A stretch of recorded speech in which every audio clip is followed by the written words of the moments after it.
helicopter's rotors sliced through the air above me, a relentless cadence that vibrated through my bones as I pressed my face against the small, cold window, peering down at the North Sea sprawling far below. Aberdeen had faded into oblivion 20 minutes ago, its familiar skyline swallowed by the horizon, leaving an endless expanse of water stretching in every direction. The ocean lay unnaturally still, its surface a dark, glassy mirror devoid of the whitecaps or choppy waves that typically transformed these flights into a nauseating ordeal. This eerie tranquility unsettled me deeply, a stark departure from the North Sea's reputation for savage tempests and unpredictable swells. The water seemed to hold its breath, a silent entity observing my approach. My new assignment awaited somewhere out there. Another offshore rig, another crew to integrate with, another grueling stretch of isolation surrounded by nothing but this boundless, enigmatic ocean. I'd navigated this dance before, the routine of adapting to new faces and steel confines etched into my muscle memory. Yet today carried an indefinable weight. Perhaps it was the water's uncanny stillness, a void that swallowed sound and light, or the jittery anticipation of a fresh beginning that gnawed at my nerves. The pilot's voice crackled through my headset, a lifeline amid the hum. Platform ahead. Weather's been cooperative today. Should be a smooth landing. I nodded absently, my reflection in the glass revealing a furrowed brow, and tried to shake off the strange mood that had settled over me during the flight. First day nerves, I reassured myself, a common affliction until the crew's rhythm and the rig's cadence became second nature. The platform emerged gradually from the haze, a metallic island rising on colossal support columns, its drill tower piercing the sky like a sentinel, flanked by living quarters, equipment storage, and the helicopter pad. A silhouette I'd encountered dozens of times. Yet today it loomed with an unfamiliar menace. The pilot's descent was a masterclass in precision, the skids kissing the pad with practiced ease as the rotors began to wind down, their whine fading into the salty air. I grabbed my gear bag, its weight a familiar anchor, and stepped into the rotor wash, the gust stinging my eyes as I squinted at the 5 men awaiting me near the landing pad. The tallest, his stance radiating authority and his work clothes subtly better tailored, stepped forward, his presence commanding the space. "David Miller," I shouted over the fading helicopter noise. "Charles Thompson, foreman here," he replied, his handshake firm and calloused, the grip of a man shaped by years of physical labor. "Welcome to North Star." He gestured toward the others with a sweep of his arm. Michael Rodriguez and Thomas Anderson stepped up, their easy smiles and relaxed postures exuding the camaraderie of seasoned rig workers, the kind of men you'd expect to find anywhere on these platforms. But a fourth figure lingered near the edge, his silhouette hunched, arms wrapped tightly around his torso as if shielding himself from an invisible cold, despite the mild afternoon breeze. His eyes remained fixed on the deck, refusing to meet anyone's gaze, a posture that drew my attention like a beacon. "And that's William Galloway," Charles added, his voice dipping into a lower register, a subtle warning woven into the introduction. William offered no response, his feet shifting restlessly, hands trembling with a visible quiver, his pale face and deep-set, shadowed eyes suggesting days without sleep. A man teetering on the edge of collapse. As the helicopter lifted off behind us, its shadow fleeting across the platform, Charles waved it away with a practiced motion and turned back to me. "Let's get you settled. Mike, Tom, handle the afternoon equipment check." The two nodded, hefting toolboxes with the ease of routine, their footsteps echoing toward the drill platform. Charles waited until they were out of earshot, the distance swallowing their voices, before leaning closer, his breath warm against the sea air. "Look, I need to fill you in. We'll had a rough morning. Spotted something in the water that's got him pretty shaken." My gaze shifted to William, now gripping the safety railing with white-knuckled intensity. His body rigid as if braced against an unseen force, his terror a palpable aura. "What kind of something?" I asked, my voice steady despite the prickle of unease crawling up my spine. "Hard to say," Charles replied, uncertainty etching lines into his weathered face. "He's not clear, mumbles about shapes, movements. Could be debris, marine life. but it spooked him bad. He glanced over at William, who had drifted farther along the railing, his silhouette a solitary figure against the vast sea. Charles rubbed his jaw, the motion a telltale sign of his own disquiet.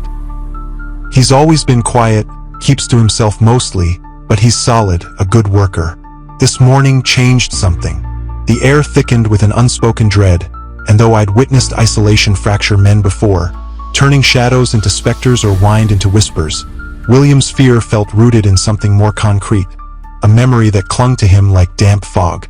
Dare you plunge into this tale of isolation and terror? Or does the ocean's silent menace stir a fear you'd rather avoid? Are you prepared to confront the unknown with David, where reality frays at the edges? The North Star platform stretched before me, its steel framework a testament to human ingenuity against the wild sea. Yet today it felt like a stage set for an unfolding drama. The helicopter's departure left a void filled only by the distant crash of waves against the supports. And as I adjusted my gear bag, the weight of Charles's words settled heavily. I'd seen men crack under the pressure of rig life, the isolation gnawing at their minds, transforming mundane incidents into omens. But William's state suggested a deeper rupture. His trembling hands and hollowed eyes hinted at a vision that transcended mere fatigue or paranoia. I approached him, hoping to forge a connection, to ease the isolation that seemed to bind him. "Hey, Will, I'm David, the new guy," I said, my tone gentle yet firm, an attempt to pierce his cocoon of dread. His head tilted slightly, a fractional acknowledgement, but his eyes remained fixed downward, his breathing shallow and uneven, hands shaking with a violence that belied the calm sea. There were things, he rasped, his voice breaking into jagged pauses, as if each word cost him dearly. "Shouldn't be there, not that deep, not moving like that." Finally, he lifted his gaze to meet mine, and the raw, unadulterated fear in his eyes, sharp and unclouded by exhaustion, sent a chill racing through me, a visceral reaction to the terror etched into his soul. Shapes under the water, too big, coordinated, like they knew what they were doing. I forced a light tone, a lifeline to pull him back. Probably just a school of fish or debris. The water plays tricks when you're tired. He shook his head frantically, the motion almost violent. "No, not fish, not debris, something else." His certainty, delivered with a trembling conviction, unnerved me, and my attempt at humor. "Maybe a kraken down there?" fell flat, crashing against the wall of his fear. His whispered, "Don't joke about it," laced with a desperate plea, silenced me, the weight of his words sinking into the marrow of my bones. Michael and Thomas, near the equipment storage, watched our exchange with quiet concern, their subtle heads shake a warning to tread carefully. Charles cleared his throat, a signal to move on. "David, let's get you oriented." I followed him toward the main structure, leaving William at the railing, his knuckles white against the metal, his stare locked on the water as if it held the key to his unraveling. The tour revealed a familiar layout, common area buzzing with the hum of machinery, galley exuding the scent of stale coffee, recreation room lined with faded cards and a flickering television. All meticulously maintained, yet an undercurrent of tension permeated the air, a silent pulse beneath the steel. Charles outlined the night watch rotation, pairing me with Thomas for the first week, a standard protocol to ease newcomers into the rhythm. He led me to my quarters, a sparse room with a narrow bunk, a desk scarred by time, and minimal storage, the porthole offering a view of William still rooted to his spot, a solitary sentinel against the sea. "He'll feel better with rest," I ventured, more to convince myself than Charles, though his unconvinced nod and tense expression suggested a deeper worry. "Keep your eyes open," he warned. "Will's not one to imagine things, and his state worries me." The admission surprised me. Foremen typically downplayed issues, especially with new hires who might question the operation's stability. But Charles's genuine concern hinted at a man grappling with forces beyond his control. As we walked back through the common area, the galley's clatter and the recreation room's murmur faded into a background hum, the platform's normalcy clashing with the growing sense of something amiss, a shadow cast by William's terror that refused to dissipate. Morning broke with the same eerie calm. The North Sea a flawless mirror beneath a leaden sky, its stillness a mockery of its usual ferocity. I leaned against the railing, the cold metal biting into my palms, a mug of coffee growing tepid in the morning air, my thoughts drifting to the Deepwater Titan. That rig, lost a year ago 200 meters northwest, had dominated headlines before vanishing into classified obscurity. Initial reports of structural failure morphing into whispers of explosions, then weather, each narrative dissolving under government scrutiny. No final report emerged, no families received closure, and industry gossip had run rampant. Cover-ups, secret military experiments, strange signals in unknown dialects picked up by nearby platforms. I'd laughed it off as barroom tales, the folklore of offshore workers drowning their fears in ale. But standing here, the still water felt alive, a veneer hiding something massive stirring just beyond perception. Footsteps interrupted my reverie, slow, unsteady, and I turned to see William approaching, his grayish skin and bruised eyes a specter of decay, a man who looked as if death had already claimed him. "David," he rasped, his voice a dry husk barely audible over the rig's ambient hum, joining me at the railing with a grip that turned his knuckles white. "Tried to sleep, kept hearing things." "What kind of things?" I asked, keeping my tone steady, a lifeline cast into his turmoil. "Voices. Not voices exactly, singing, but not human," he said, his stare locked on the dark surface, his entire body trembling as if the memory replayed in real time. I set my mug on a nearby crate, the cold ceramic a grounding touch. "Could be the wind through the struts. Makes weird noises, especially at night." "No." He shook his head frantically, the motion desperate. This was different, coming from below, way below. He leaned over the railing, pointing with a shaking finger. "See them? Shapes, 50 meters out, circling tighter." I followed his gaze, straining my eyes against the gray morning light, the water a blank canvas that yielded nothing at first. Then, a fleeting shadow, a break in the surface, a movement unlike the current, vanished when I blinked. "I don't see anything, Will. You need rest," I said, my voice softening. "You don't believe me," he muttered, his shoulders sagging, a flicker of defeat in his eyes. "I believe you saw something," I countered. "Fish, currents, plenty of explanations." "No," he snapped, the word a blade cutting through my reassurance. "Too big, too deliberate, too intelligent." The final word hung heavy, a cold shiver racing down my spine, his detailed observation, coordinated movement, purposeful intent, defying the haze of sleep deprivation or hallucination. "Since 4 a.m., he added, his voice dropping. "Couldn't sleep, came out here. They're closer now." Charles's booming call interrupted. "Will? David?" Breaks over, drill platform. And I nodded, promising to watch, though unsure what I promised to guard against.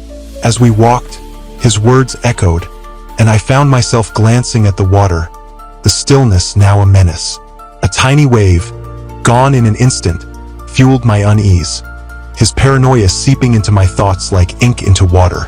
Mid-morning, Michael's panicked shout, "David, Charles, get over here," jerked me from my task, the urgency in his voice a siren call. We rushed to the northeast columns, where he gripped the railing, his face pale, a mask of horror and disbelief. "There's a body down there," he said, his voice flat, forcing calm over the edge of panic, pointing between the struts. My eyes adjusted to the dark water, the scene unfolding like a nightmare. A human form, limbs twisted at unnatural angles, dark patches of blood swirling around it like ink in a void. "Jesus," Charles muttered, leaning farther over, squinting as if to confirm the impossible. "Overnight," Michael confirmed, his voice steadying. "Walked this section yesterday evening. Nothing." The implications crashed over us. Violent death, miles from any shipping lane or platform. A mystery wrapped in blood and steel.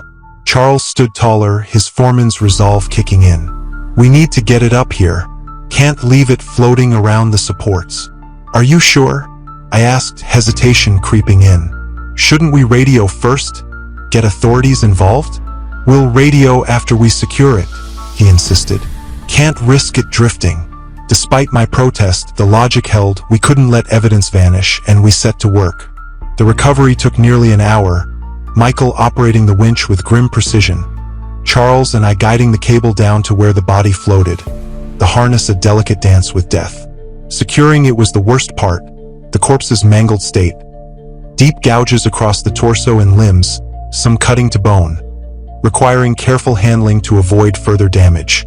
When we finally hoisted it onto the platform, my first instinct was to look away, the wounds too precise, too patterned for any accident I could fathom. What the hell could do this? Michael crouched beside it, careful not to disturb the evidence, examining the damage. Boat propeller, maybe? I forced myself to look closer, the cuts clean, surgical, yet numerous and organized in a way that defied machinery. Doesn't look like propeller damage? I said, my voice low. Too deliberate, too organized. Charles moved to the radio, his movements brisk. Aberdeen Control, this is North Star platform. We have an emergency situation requiring immediate assistance. Over. Static filled the speakers, a crackling wall of white noise I'd never encountered before. He switched frequencies, tried again. Aberdeen Control, North Star platform, emergency assistance required. Please respond. Over. But the result was the same, a barrier thicker than atmospheric interference. Could be weather, Michael suggested, though his tone lacked conviction. Never seen static this bad.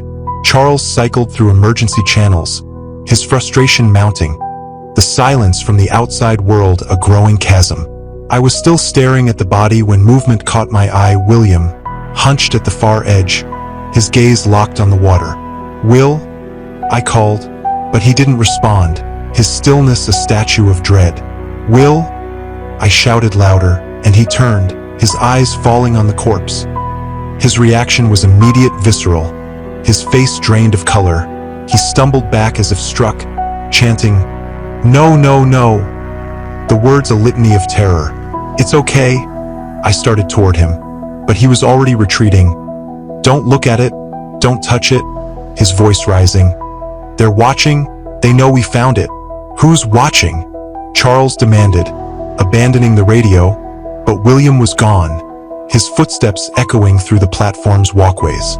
Charles's gaze shifted from the empty space to the body, his expression hardening. "This is falling apart fast.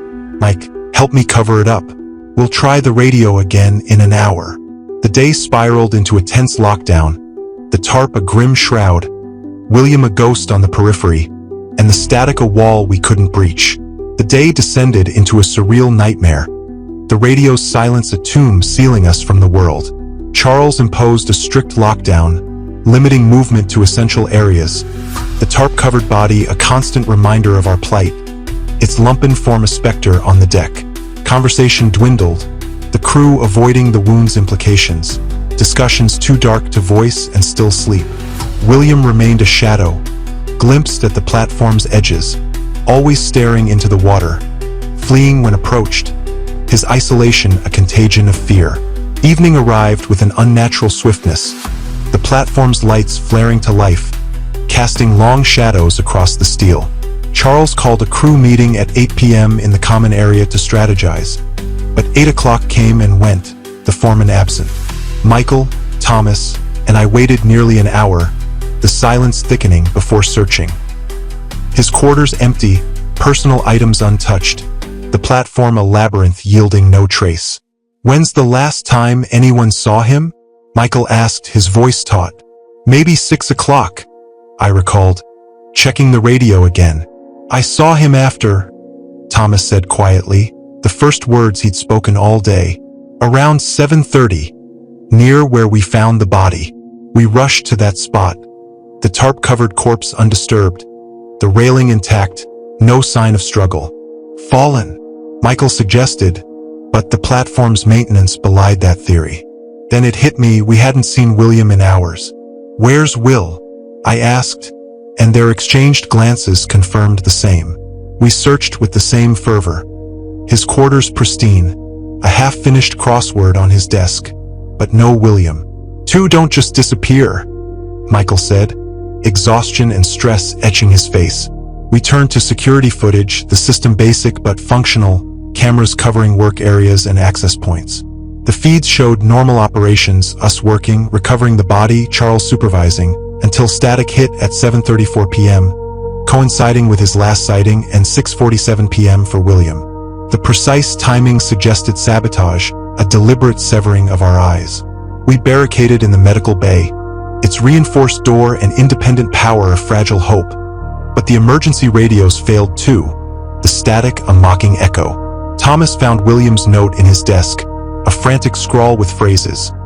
The depths calling, joining the collective, and alien symbols that hurt to decipher.